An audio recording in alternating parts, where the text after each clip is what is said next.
अकबर बीरबल की कहानी अंधे जात देखने वाले। एक बार की बात है, अकबर और बीरबल किसी बात पर चर्चा कर रहे थे।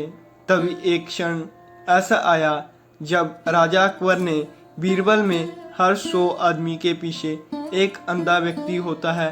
राजा की यह बात सुनकर बीरबल ने उनकी इस बात पर असहमति जताते हुए कहा, महाराज, मेरे हिसाब से आपका आकलन कुछ गलत प्रतीत होता है। सही मायने में दुनिया में अंधे की संख्या देखने वाले के मुकाबले काफी अधिक होती है।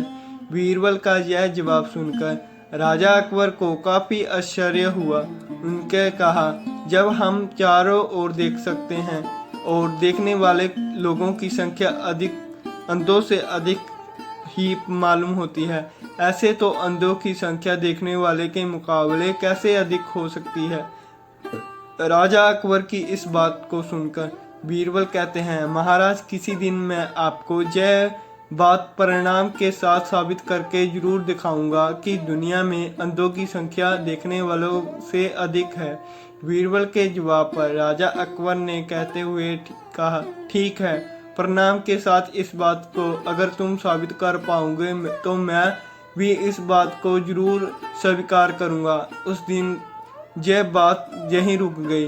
करीब 2-3 महीने बीतने के बाद राजा अकबर इस बात को पूरी तरह से भूल जाते हैं, मगर बीरबल अपनी बात को प्रसाबित करने के लिए युक्ति सोचने में जुटे रहते हैं। करीब 4 दिन बाद बीरबल को एक योजना सूझती है। वो 2 मुनीम लेकर उनके साथ बाजार की ओर चल देते हैं। बीच बाजार पहुंचने के बाद बीरबल सिपाहियों से एक 4 पोही की चौखट वहां मंगाते हैं और बुनने के लिए रस्सी भी मंगवाते हैं। अब बीरबल अपने साथ लाए 2 मुनीमों को आदेश देते हैं कि वो उनके दाएं और बाएं कुर्सी डालकर बैठ जाएं। साथ ही इस बात को ध्यान रखें कि दाएं बैठने वाले मुनीम उसके राज्य में मौजूद अंधों की सूची तैयार करेगा और बाएं बैठने वाले मुनीम देखने वालों की सूची तैयार करेगा। बीरबल का आदेश मानते हुए दोनों मुनीम अपना काम करने के लिए कमर कस लेते हैं और बीरबल चौपाही बुनने का काम शुरू कर देते हैं। बीरबल को बीच बाजार चारपाई देख के धीरे धीरे वहां लोगों की भीड़ जमा होने लगती है।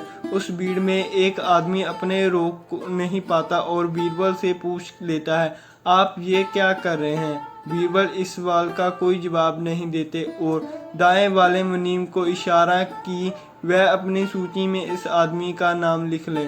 जैसे समय बीतता जाता, आने वाले की संख्या बढ़ती जा रही थी और आने वाले सभी लोग अपनी उत्सुकता को शांत करने के लिए बीरबल से यही पूछ रहे थे कि ये क्या कर रहे हैं। इसी को साथ बीरबल अपने दाएं मुनीम को इशारा देकर यह सवाल पूछने वालों का नाम अंधों की लिस्ट में डलवाते जा रहे थे। तभी अचानक वहां एक आदमी आता है और बीरबल से पूछता है, इतनी धूप में बैठकर आप चौपाई क्यों बना रहे हो। तभी बीरबल कुछ नहीं बोले और बाएं ओर बैठे मुनीम को यह सवाल पूछने वाले व्यक्ति को नाम को सूची में डालने का इशारा देते हैं। धीरे धीरे पूरा दिन निकल जाता है। तभी इस बात की जानकारी अकबर को होती है। वह भी माजरा सुलझाने में के लिए बाजार पहुंचते जाते हैं जहां बीरबल चौपाई बुनने का काम कर रहे थे।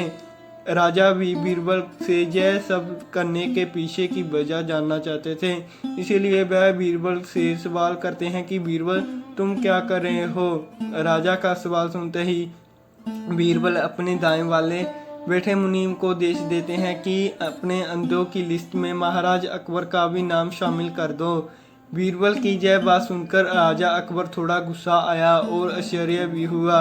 राजा अकबर ने कहा, बीरबल, मेरी आंखें पूरी तरह ठीक हैं और मैं सब कुछ देख सकता हूँ, फिर भी क्यों तुम मेरा नाम अंधों की सूची में चढ़वा रहे हो। राजा अकबर ने इस सवाल के बारे बीरबल को मुस्कुराते हुए कहते हैं, महाराज, आप देख सकते हैं कि चौपाई बन रहा हूँ, फिर भी अपने सवाल किया कि मैं क्या कर रहा हूँ। अब महाराज, ऐसे सवाल तो एक अंधा व्यक्ति ही पूछ सकता है।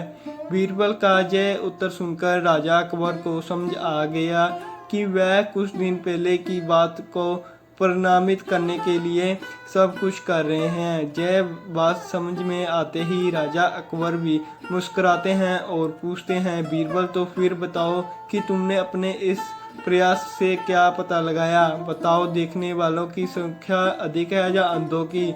राजा के सवाल पर बीरबल जवाब देते हैं, महाराज, मैंने जो कहा वही बात सच निकली। दुनिया में देखने वालों के मुकाबले अंधों की संख्या ज़्यादा है। मेरे द्वारा तैयार गए दोनों की सूची का मिलान करने से आप भी इस बात को अच्छी तरह से समझ सकते हैं। बीरबल का उत्तर सुनकर अकबर जोर से हंसते हैं और कहते हैं, बीरबल, तुम अपनी बात को साबित करने के लिए कुछ भी कर सकते हो। कहानी से सीख। अकबर बीरबल अंधो बाबा की इस कहानी से ये सीख मिलती है कि दिखाई देने वालों के बाद भी मूर्खतापूर्ण सवाल करने वाले व्यक्ति किसी अंधे के समान ही होता है। धन्यवाद आप सबका हमारी कहानी को देखने और सुनने के लिए।